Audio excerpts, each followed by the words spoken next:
Olá, como vai? Que bom estar aqui nesse encontro nosso semanal para o estudo da Bíblia Sagrada. Estamos estudando o livro de João, né? Temas no Evangelho de João. Muito obrigado a todos vocês que têm assistido aqui o programa no canal Chegou a Hora e têm deixado aquele like abençoado aí, né? Olha, deixa o like da bênção aí, viu? Por favor. Isso é muito importante para o crescimento do canal. E se você não for inscrito no canal, por favor, né? Não custa nada, não vai cair o dedo, não vai ter problema. Você vai ser abençoado. Se inscreva no canal, vai ser abençoado com mais vídeos que eu vou poder fazer, tá bom? Vamos espalhar a mensagem, né? Compartilhe aí nas suas redes sociais para outras pessoas. Faça as pessoas também terem acesso à Bíblia Sagrada, a esses temas tão importantes do livro de João e outros vídeos aqui do Chegou a Hora. Inclusive esses que estamos fazendo agora sobre essa série de Daniel, essa série com o pastor Doug Batchelor. Divulgue. Vamos aumentar o número de estudantes, né? Eu encorajo você também a ter o seu guia de estudo, né? A lição da escola sabatina. É muito importante, fica mais fácil, né? Nem sempre é fácil a gente entender tudo isso, né? Por isso que a gente precisa de orar e pedir a orientação de Deus, para a gente compreender as mensagens que o Espírito Santo deixou para nós. Então, ore comigo. Vamos orar. Querido Pai Celestial, seu nome é digno de todo louvor, porque o Senhor é bom e a sua misericórdia dura para sempre. Nesse momento, mais uma vez, Senhor, eu te peço sabedoria e entendimento para o estudo da Bíblia Sagrada. Por favor, Pai, nos dê a sabedoria que vem do céu. Abençoe, Senhor, a cada pessoa que está assistindo nesse momento. Dê a ele a bênção que ele está necessitando, eu te peço em nome de Jesus. Amém. Amém. Bom, vamos iniciar o nosso estudo, número 4. O título é Testemunho de Jesus como Messias. Testemunho de Jesus como Messias. E nós temos ali alguns episódios dentro do livro de João que vão aparecer, né? Desde João Batista, né, que foi aquele enviado, o precursor, até mais à frente a história de Nicodemos. Vamos dar uma olhada nesses personagens que testemunharam de que Jesus era realmente o Messias. Pessoas que levaram outras pessoas a acreditarem nessa mensagem maravilhosa. Nessa lição nós vamos falar então de João Batista, vamos falar de 2 discípulos de João, o outro chamado João também, que é o apóstolo, né? E André, sobre Filipe, sobre Natanael, e um encontro de Jesus com um grande mestre em Israel chamado Nicodemos. Aliás, o nosso verso para memorizar, que é o verso principal da lição, que aparece logo no início do estudo, foi tirado desse encontro de Jesus com Nicodemos. Diz o seguinte: em verdade lhe digo, que se alguém não nascer de novo, não pode ver o reino de Deus. João capítulo 3, verso 3. Já vamos voltar aí, daqui a pouquinho, a esse assunto, antes de terminarmos o nosso estudo. Mas vamos para o primeiro tópico, o testemunho de João Batista. O testemunho de João Batista. Primeiro, quem é que foi João Batista? Vocês se lembram dele? Ele foi o precursor de Jesus Cristo. A sua vinda foi profetizada por Isaías e Malaquias. O seu nascimento também foi profetizado por um anjo, né? Ele apareceu lá aos seus pais idosos. Quem eram os pais? Zacarias, que era sacerdote, e a mãe, Isabel. E ela era aparentada de Maria, mãe de Jesus, a mãe terrestre, né, de Jesus. E João Batista, nós vemos que ele viveu no deserto, né? No livro O Desejado de Todas as Nações, Ellen White diz que ele ficou por lá, né? Não se contaminou. E ele crescia e se fortalecia no espírito. Às vezes é bom ficar assim meio isolado, né? Fugir das grandes cidades, ir para cidades menores, né? E ele iniciou seu ministério um pouco antes de Jesus Cristo. pregando o arrependimento e a vinda do Messias, a primeira vinda de Jesus. Hoje nós pregamos a segunda vinda, mas João Batista pregou a primeira vinda e ele teve o privilégio de batizar Jesus e apontar Jesus como o Cordeiro de Deus que tira o pecado do mundo. E o nosso guia de estudo, vocês sabem, tem várias perguntas. Então nós vamos para a primeira pergunta de hoje. Diz assim: como João Batista explicou sua identidade, seu ministério e sua missão? Então vamos ler aí o texto de João. O texto de João, capítulo 1, verso 19 a 23, diz assim: e este é o testemunho de João, quando os judeus enviaram sacerdotes e levitas de Jerusalém para lhe perguntarem: quem és tu? E ele confessou, e não negou, mas confessou: eu não sou o Cristo. E eles lhe perguntaram: então quem és? És tu Elias? E ele disse: eu não sou. És tu profeta? E ele respondeu: não. Então eles disseram-lhe: quem és tu? Para que possamos dar uma resposta àqueles que nos enviaram. O que tu dizes de ti mesmo? E ele disse: eu sou a voz do que clama no deserto. Endireitai o caminho do Senhor, como disse o profeta Isaías. Né? Então nós temos aqui a resposta sugerida.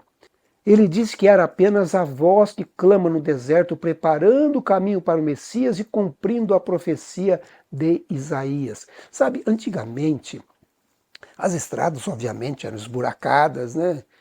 E ainda hoje, em muitos lugares, eu morei lá na África durante 7 anos, muitas estradas ali não eram boas. Já havia estradas boas também, mas algumas não eram. Né? E na época de Jesus, as estradas eram bem precárias mesmo. Quando um rei vinha, pessoas eram enviadas antes para ajeitar a estrada, né? A comitiva ia ajeitando a estrada para quando o rei viesse com a sua carruagem ou coisa parecida, a estrada estivesse boa. Eu me lembro quando eu estive na Ruanda, houve um sábado especial que o presidente do país veio ao nosso colégio, o Colégio Adventista. Nossa, quanta segurança, né?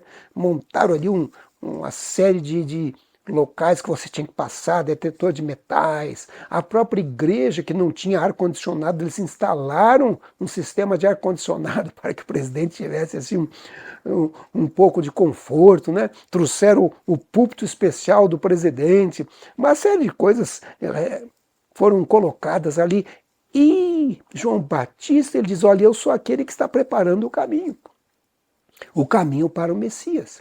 E a nossa lição, ela faz o seguinte comentário: ele não era a luz, mas tinha sido enviado por Deus para dar testemunho da luz e preparar o povo para a vinda do Messias, de acordo com João, capítulo 1, versos 6 a 8. Por isso ele respondeu de maneira tão clara quanto possível: eu não sou o Cristo. Está lá em João capítulo 1, 20. Além disso, João batizava com água, mas Cristo batizaria com o Espírito Santo, de acordo com João capítulo 1, 26 e 33.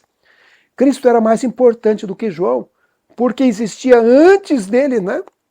Nós vemos lá em João capítulo 1, verso 30. João Batista e o seu testemunho, né? Mas vamos para a segunda pergunta, dentro ainda desse tópico. A pergunta é: como o Evangelho de João usa esses versículos do profeta Isaías? Isaías 40, 1 a 5 e João 1, 23. Vamos ler então Isaías. O que diz essa profecia de Isaías? Leia comigo. Consolai, consolai o meu povo, diz vosso Deus. Falai agradavelmente a Jerusalém e gritai-lhe que a sua contenda ha terminado de forma favorável, que a iniquidade dela está perdoada, porque ela tem recebido da mão do Senhor o dobro por todos os seus pecados. A voz daquele que clama no deserto: preparai vós o caminho do Senhor, fazei reta no deserto uma estrada para o nosso Deus. Todo vale será elevado, todo monte e colina será rebaixada, e o torto será feito reto, e os lugares ásperos planos, e a glória do Senhor será revelada, e toda a carne o verá juntamente, porque a boca do Senhor tem falado isto. Então veja aqui João Batista usando essa profecia de Isaías e percebendo que ele era o cumprimento da profecia, né? Você sabia que nós, como povo de Deus, também somos um cumprimento profético? O povo remanescente de Deus? Aquele povo que vai ver a segunda vinda de Jesus? Eu acredito nisso, viu? E estamos já falando para outras pessoas. Chegou a hora da volta de Jesus. Vamos para a resposta sugerida. O texto mostra que João Batista iria aplainar o caminho diante de Deus, Jesus, para que a glória do Senhor se manifestasse. E aí vem um comentário que eu acabei fazendo para vocês, né? Em uma época de estradas esburacadas e cheias de pedras, às vezes os servos eram enviados à frente do rei para nivelar a superfície das estradas e eliminar curvas acentuadas para suavizar o caminho do rei. Assim, cumprindo a profecia, João veio a fim de preparar o coração das pessoas para Jesus. Eu tenho usado muitas vezes aqui também o Comentário Bíblico Adventista. É uma coleção de praticamente 8 volumes, ou 9 volumes, são vários livros, né, que comentam toda a Bíblia. E no volume 5, que trata justamente do Evangelho de João, eles fazem o seguinte comentário. Havia uma grande obra designada para o profeta João, mas não havia escola na terra com a qual ele pudesse estar ligado. Seu aprendizado deveria ser obtido fora das cidades, no deserto. Deus estava capacitando João para sua obra de preparar o caminho do Senhor. Já pensou? O próprio Deus estava preparando o João para ele fazer o seu ministério na terra. Deus quer preparar a cada um de nós para a missão que ele tem para nós na terra, não é? Vamos ao próximo tópico, que é o Cordeiro de Deus. O Cordeiro de Deus. E a lição, ela começa com um comentário sobre esse assunto, dizendo que a nação hebraica esperava um Messias que a libertasse de Roma. Um dos objetivos do Evangelho de João era mudar a compreensão dos leitores sobre o Messias para que reconhecessem em Jesus o cumprimento das profecias a respeito do rei vindouro. O Messias não seria um governante terrestre. Ele tinha vindo para cumprir todas as promessas do Antigo Testamento a respeito dele mesmo, inclusive o seu autossacrifício em favor do mundo e para restaurar o relacionamento entre Deus e seu povo. Essa restauração de Deus com o povo de Israel ou a restauração de Deus com o povo aqui na terra? Comigo, com você, né? Vamos à nossa terceira pergunta. Que proclamação João Batista fez sobre Jesus? Que imagem ele usa para retratá-lo e por que ela é tão significativa para a compreensão de quem era Jesus e qual seria a sua missão? E aí nós temos aí um texto de João, capítulo 1, verso 29 a 37, e vamos lê-lo agora.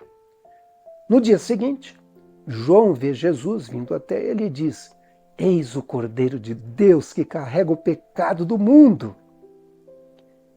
Este é aquele de quem eu disse, depois de mim vem um homem que é superior a mim, porque ele era antes de mim, e eu não o conhecia. Mas, para que ele fosse revelado a Israel, por isso vim, batizando com água. João testemunhou dizendo: Eu vi o Espírito descer do céu como uma pomba e permaneceu sobre ele. E eu não o conhecia, mas aquele que me enviou para batizar com água, esse disse para mim: aquele sobre quem vires descer o Espírito e sobre ele permanecer, esse é o que batiza com o Espírito Santo. E eu vi e testemunho de que este é o Filho de Deus. No dia seguinte, João estava novamente ali, com 2 de seus discípulos, e olhando para Jesus enquanto ele caminhava, disse: Eis o Cordeiro de Deus. E os discípulos o ouviram falar e eles seguiram a Jesus. Então nós temos aí esse episódio de João olhando para Jesus e falando assim: esse é o Cordeiro de Deus. Eu vi o Espírito Santo descer sobre ele. O Espírito Santo me disse que ele é o Cordeiro de Deus. E aí vem a resposta sugerida à nossa pergunta. João disse que Jesus é o Cordeiro de Deus, que cumpre todo o sistema sacrificial do Antigo Testamento. O sacrifício de Cristo é o centro de sua identidade e missão. Vocês se lembram que por muitos séculos os judeus, o povo de Israel, eles sacrificavam os cordeiros. Na verdade, o primeiro sacrifício foi feito por Adão. E essa era uma indicação de Jesus que seria sacrificado. Ele era o Cordeiro de Deus. O livro O Desejado de Todas as Nações, que eu tenho usado aqui, diz o seguinte: quando no batismo de Jesus João o apontou como Cordeiro de Deus, nova luz foi projetada sobre a obra do Messias. A mente do profeta foi dirigida para as palavras de Isaías: como o cordeiro foi levado ao matadouro. Isaías 53, verso 7. Durante as semanas seguintes, João estudou com um novo interesse as profecias sobre o serviço sacrificial. E aí nós temos a pergunta de número 4. A pergunta é a seguinte: leia Marcos 10, 45, Romanos 5, verso 6 e 1 Pedro 2, 24. Como esses versos nos ajudam a compreender o papel de Jesus como Cordeiro de Deus? Então vamos ao primeiro texto. Porque até mesmo o Filho do Homem não veio para ser servido, mas para servir e para dar a sua vida em resgate de muitos. Vamos ao segundo texto. Porque estando nós ainda sem força, Cristo a seu tempo morreu pelos ímpios. E o terceiro texto, aquele que em seu próprio corpo levou os nossos pecados sobre o madeiro, para que nós, mortos para os pecados, pudéssemos viver para a justiça, e pelas suas feridas fostes curados. Então nós temos a resposta da quarta pergunta, que é: Jesus deu a vida em resgate pelos ímpios e carregou os nossos pecados. Por isso que ele é o Cordeiro de Deus. Já desde o Éden havia essa profecia lá em Gênesis capítulo 3, verso 15, né? Em que ele seria ferido. Felizmente, a profecia, o plano da redenção era completo, ele ressuscitou, né? E hoje está no céu intercedendo por nós. E a lição comenta: ainda que João Batista precisasse conhecer mais sobre o ministério de Jesus, tinha a certeza de que ele era o Messias prometido, aquele que viera cumprindo as profecias. E agora, 2 discípulos ouvem o testemunho dele, o Cordeiro de Deus. Eles ouviram: eis o Cordeiro de Deus que tira o pecado do mundo.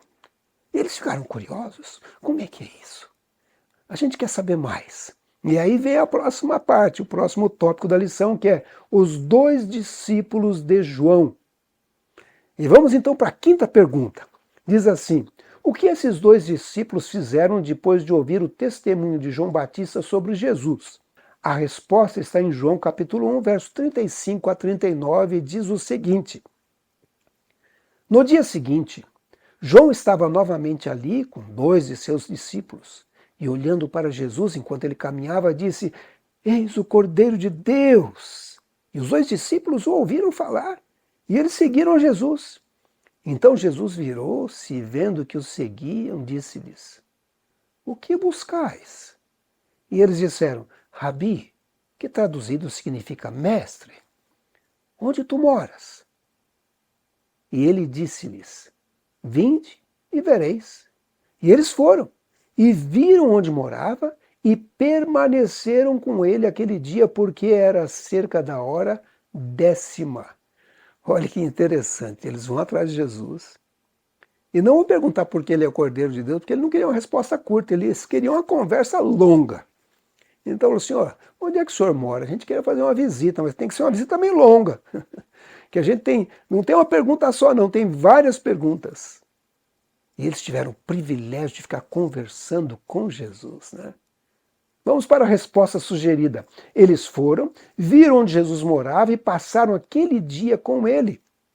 E eu vou colocar aqui o comentário do Desejado de Todas as Nações, este livro maravilhoso. Diz assim: se João e André tivessem sido dominados pela incredulidade que caracterizava os sacerdotes e líderes, não teriam se colocado como discípulos aos pés de Jesus. Teriam se aproximado dele como críticos para julgar suas palavras. Esses primeiros discípulos não fizeram isso. Haviam atendido ao chamado do Espírito Santo na pregação de João Batista. Então reconheceram a voz do Mestre Celestial. Deixando João, foram em busca de Jesus. Um deles era André, o irmão de Simão, e o outro, João, evangelista. Foram estes os primeiros discípulos de Jesus. Sentindo um impulso irresistível, eles seguiram Jesus, ansiosos para falar com ele, porém mantendo respeitoso silêncio, enquanto refletiam sobre o significado impressionante da ideia: será este o Messias? Será este o Messias? Sabe, nós temos as nossas profecias que estamos estudando aqui no canal Chegou a Hora, né? E a gente fica pensativo, será que chegou a hora da volta de Jesus? As profecias indicam isso. E as profecias da época dele eram para a primeira vinda, né? Eles diziam, será que é este mesmo? Será que é este? Que emoção eles estavam sentindo, né? E nós estamos aqui no limiar de sentirmos uma nova emoção, a emoção final, a emoção da segunda vinda de Jesus. Vamos a mais um comentário da lição da escola sabatina. Diz assim: Rabi, onde o senhor mora? Está lá em João 1,38 que lemos, né? Eles não estavam apenas interessados em seguir Jesus. Eles desejavam ficar com ele para aprender mais sobre sua missão e ficaram com ele o restante do dia, aprendendo coisas incríveis sobre ele. E nós hoje? Desejamos apenas acreditar em Jesus, mas não permanecer em sua presença? Gostamos da sua companhia? A única maneira de transformar nossa vida é contemplá-lo. Então, eu tenho dito a vocês aqui que a gente tem que dedicar algum tempo, cada dia, para estar com Jesus. Conversar com Ele, ter comunhão com Ele através da palavra de Deus, do estudo da Bíblia Sagrada. Conversar com Ele através da oração, né? Dedicar um tempo para estar com Jesus, nessa amizade maravilhosa. Os discípulos fizeram isso. E ele vai abrir sua mente ao entendimento da palavra de Deus, as profecias, o seu amor, a sua bondade, o plano da salvação, né? Mas vamos para o próximo tópico. Trata de Filipe e Natanael. E vamos já para a sexta pergunta para lermos o texto da Bíblia. O que Filipe acreditava em relação à identidade de Jesus? Vamos ler João capítulo 1, 43 a 46. Diz assim: Ora, Filipe era de Betsaida, cidade de André e Pedro. Filipe encontra Natanael e lhe diz: Nós encontramos aquele de quem escreveram Moisés na lei e os profetas, Jesus de Nazaré, filho de José. E Natanael disse: Pode haver coisa boa vinda de Nazaré? Filipe respondeu: Vem e vê. E aí nós temos a resposta sugerida. Em que Filipe acreditava? Acreditava que Jesus era o cumprimento das profecias do Antigo Testamento sobre o Messias, né? E a gente vê aí um pouco de preconceito, né? Vê alguma coisa boa lá de Nazaré? Parece que Nazaré era um lugar meio mal afamado. Eu não sei na sua cidade, talvez na sua cidade tenha algum bairro mal afamado, né? E você acha que as pessoas de lá não são grande coisa, né? Mas muitas vezes em bairros que não tão bons tem gente boa também, né? Tem gente boa também. E no caso, Jesus vinha de Nazaré, mas ele era o Messias, né? Olha, a lição faz o comentário seguinte: Natanael tinha preconceitos contra Nazaré. Um rei não viria de tal local. O preconceito cega os olhos, impedindo-os de ver o que as pessoas são. Filipe parece ter reconhecido, talvez a partir de conversas anteriores com Natanael, que o modo adequado de lidar com o preconceito não é o debate, mas convidar a pessoa a experimentar a verdade. Ele disse: Venha ver. João 1,46. E foi isso o que Natanael fez. Ele foi ver, né? Às vezes alguém fala de um texto da Bíblia, não seja preconceituoso. Vai estudar aquele texto, né? Vamos dizer, seja bereano, né? Veja se as coisas são realmente assim. Nós temos estudado aqui a lição, eu tenho colocado os textos na tela, mas vai na Bíblia. Dá uma folhada, leia por você mesmo, né? Medite. Tenha consigo a lição da escola sabatina, leia aqui os comentários que aqui aparecem, né? Vamos para a sétima pergunta. Como Jesus convenceu Natanael de quem ele era e qual foi a resposta do discípulo? Vamos ler então João capítulo 1, 47 a 51. Diz assim: Jesus, vendo Natanael aproximar-se dele, disse ao respeito: Eis um verdadeiro israelita em quem não há engano. Natanael lhe disse: De onde tu me conheces? Jesus respondeu dizendo: Antes que Felipe te chamasse, quando tu estavas debaixo da figueira, eu te vi. Natanael respondeu dizendo: Rabi, tu és o filho de Deus, tu és o rei de Israel. Jesus respondeu dizendo: Porque eu te disse, vi-te debaixo da figueira, tu crês? Coisas maiores do que essas verás. E ele disse: na verdade, eu vos digo, de agora em diante vereis o céu aberto e os anjos de Deus subindo e descendo em direção ao Filho do Homem. Então, nós vemos aqui como foi que Jesus convenceu. A resposta sugerida é: Jesus disse que o viu orando debaixo da figueira. Natanael o reconheceu como Filho de Deus e Rei de Israel. Sabe, existem sinais que Deus manda muitas vezes para você saber alguma coisa, algum pedido que você fez. E às vezes só você reconhece. Eu lembro, por exemplo, que eu fiz um pedido uma vez a Deus que me mandasse uma resposta. Eu queria que Ele me respondesse de alguma forma, me desse um sonho, me desse uma visão, um texto da Bíblia. E alguns dias depois, uma pessoa chegou para mim e disse: Jonathan, eu tive um sonho. E nesse sonho, Deus dizia para mim: conte o sonho para o Jonathan. E a pessoa me contou o sonho. Impressionante, o sonho era a resposta ao meu pedido. Talvez se Deus desse o sonho para mim, eu ia dizer, eu estava impressionado, por isso que eu sonhei. Mas como o sonho foi para outra pessoa, e essa pessoa foi impressionada a contar o sonho para mim, eu tinha certeza que foi a resposta de Deus, né? E o mesmo ocorreu ali com o Natanael. Ele estava ali debaixo da figueira, orando por algum sinal de Deus. E agora Jesus vem e dá aquela resposta. Aquilo tinha um significado, né? O Espírito Santo trouxe a resposta para ele e ele reconheceu a resposta. E agora ele pôde testemunhar de que Jesus era o Messias, o Filho de Deus, o Rei de Israel. Vamos ler o comentário no Desejado de Todas as Nações. Diz assim: se Natanael tivesse confiado na direção dos rabinos, nunca teria ele encontrado Jesus. Foi vendo e julgando por si mesmo que se tornou discípulo. Assim acontece com muitos hoje em dia, a quem o preconceito impede de aceitar o bem.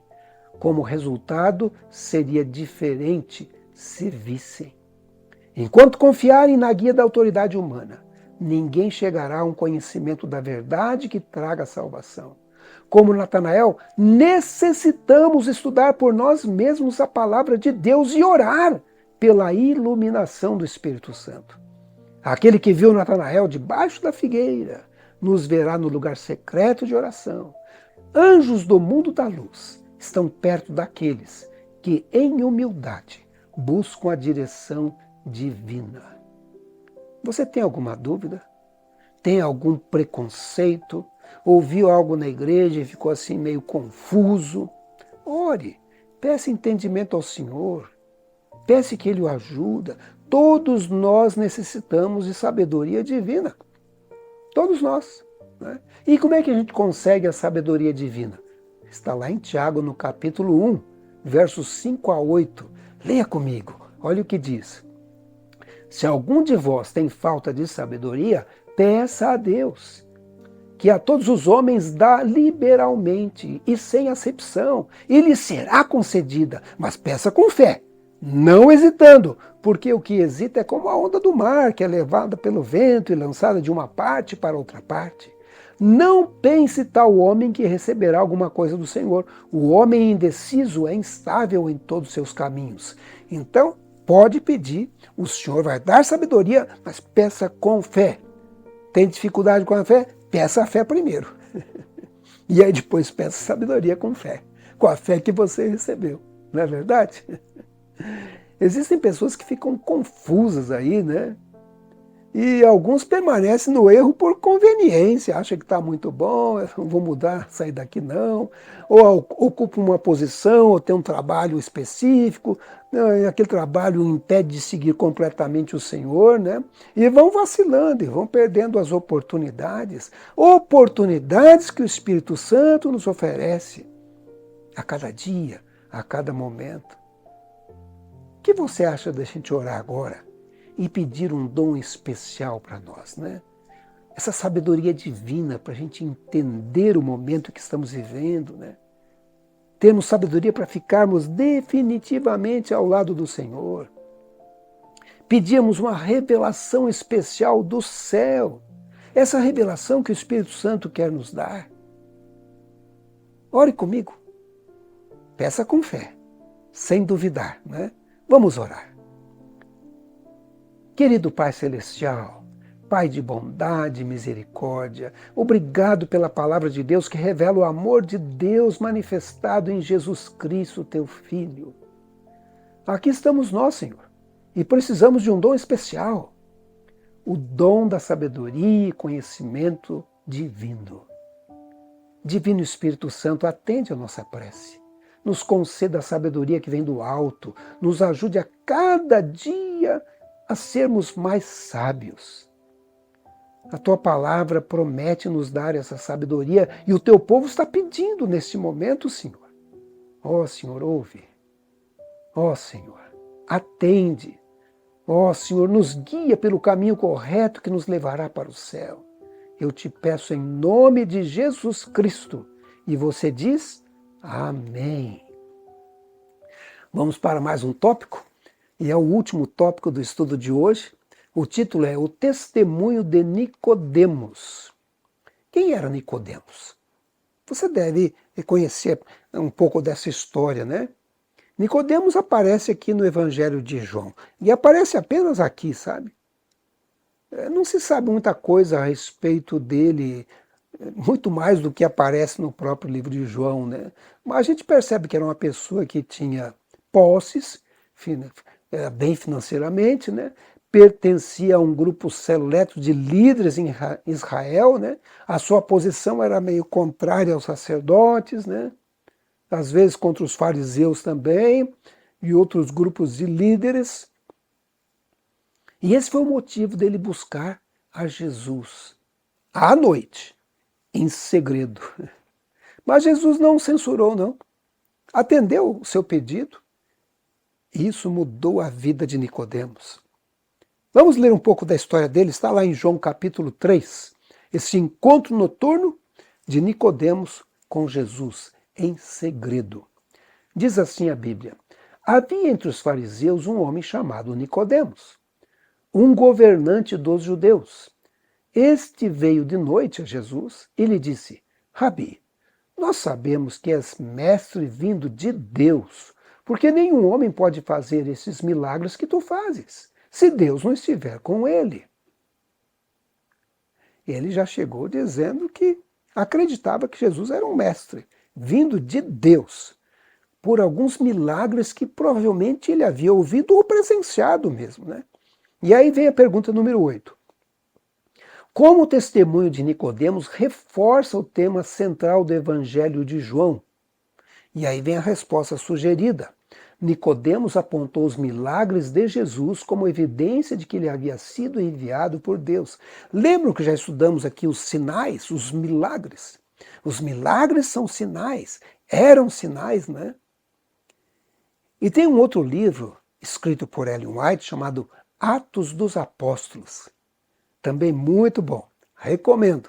Eu vou tirar um trechinho aqui de Atos dos Apóstolos e vou ler com vocês. Diz assim: Nicodemos era membro do Sinédrio e com outros tinha sido sensibilizado pelos ensinos de Jesus. Ao testemunhar as maravilhosas obras de Cristo, a convicção de que ele era enviado de Deus tomou posse de sua mente. Orgulhoso demais para reconhecer abertamente que era simpatizante do mestre Galileu, tinha procurado conversar secretamente com ele. Nesse encontro, Jesus desdobrara perante ele o plano da salvação e sua missão no mundo. Entretanto, Nicodemos ainda hesitava. A posição dele deixava ele assim um pouco hesitante, né? Será que eu devo mergulhar de cabeça nesse negócio, né? Umas pessoas percebem a igreja verdadeira, percebem a verdade, mas hesita, né? Será que eu vou? Será que eu vou me unir a essa igreja ou não? Percebe o que Cristo pede, mas hesitam. Será que eu devo fazer isso nos dias atuais? Será que isso não era lá para o passado? Vamos para a nona pergunta. O que Jesus disse para Nicodemos para mostrar que o conhecia? Vamos ler o texto da Bíblia, continuar lendo, aí em João capítulo 3. Respondeu-lhe Jesus dizendo, na verdade, eu te digo, se um homem não nascer de novo, ele não pode ver o reino de Deus. Nicodemos disse a ele, como pode um homem nascer sendo velho? Pode entrar pela segunda vez no ventre de sua mãe e nascer? Jesus respondeu, na verdade, eu te digo, se um homem não nascer da água e do Espírito, ele não pode entrar no reino de Deus. O que é nascido da carne é carne, e o que é nascido do Espírito é Espírito. Não te admires de eu te haver dito, necessário vos é nascer de novo. O vento sopra onde quer, e tu ouves o seu som, mas não sabes de onde vem e para onde vai. Assim é todo o que é nascido do Espírito. Nicodemos respondeu e lhe disse, como pode ser essas coisas? Jesus respondeu e disse-lhe, tu és mestre em Israel e não entendes essas coisas? Na verdade, eu te digo que nós falamos o que sabemos e testemunhamos o que temos visto, e não aceitais o nosso testemunho. Se eu vos falei de coisas terrenas, e vós não credes, como crereis se eu vos falar das coisas celestiais? E nenhum homem subiu ao céu, senão aquele que desceu do céu, o Filho do homem, que está no céu. E como Moisés levantou a serpente no deserto, assim importa que o Filho do homem seja levantado, para que todo o que nele crê não pereça, mas tenha a vida eterna. Porque Deus amou tanto ao mundo, que deu o seu Filho unigênito, para que todo o que nele crê não pereça, mas tenha a vida eterna. Porque Deus não enviou o seu Filho ao mundo para condenar o mundo, mas para que o mundo possa ser salvo através dele. Quem crê nele não é condenado, mas quem não crê já está condenado, porque não creu no nome do unigênito Filho de Deus. E a condenação é esta, que a luz veio ao mundo e os homens amaram mais as trevas do que a luz, porque os seus atos eram maus. Porque todo aquele que faz o mal odeia a luz, e não vem para a luz, para que os seus atos não sejam reprovados. Mas quem pratica a verdade vem para a luz, para que os seus atos possam ser manifestos, pois eles são forjados em Deus. E aí nós temos a resposta sugerida, né? O que Jesus disse para Nicodemos, para mostrar que o conhecia, disse que Nicodemos precisava de uma experiência de conversão. E parece que Nicodemos entendeu a mensagem, né? Precisava de uma mudança de vida, né? Vamos seguir lendo aí o livro Atos dos Apóstolos. Diz assim, apesar de ter a verdade no coração, durante 3 anos aparentemente não houve fruto. Mas embora não tivesse reconhecido a Cristo de forma pública, repetidamente nas reuniões do Sinédrio, ele havia impedido os planos dos sacerdotes para destruí-lo. Quando por fim Cristo foi levantado na cruz, Nicodemos lembrou das palavras que ele dissera. E assim como Moisés levantou a serpente no deserto, assim também é necessário que o Filho do homem seja levantado. E ele viu em Jesus o Redentor do mundo. Sabe, muitas vezes a semente é plantada no coração e fica ali, né? E vai germinar, às vezes, dias mais tarde, meses mais tarde, anos mais tarde, né? Foi o que aconteceu com Nicodemos.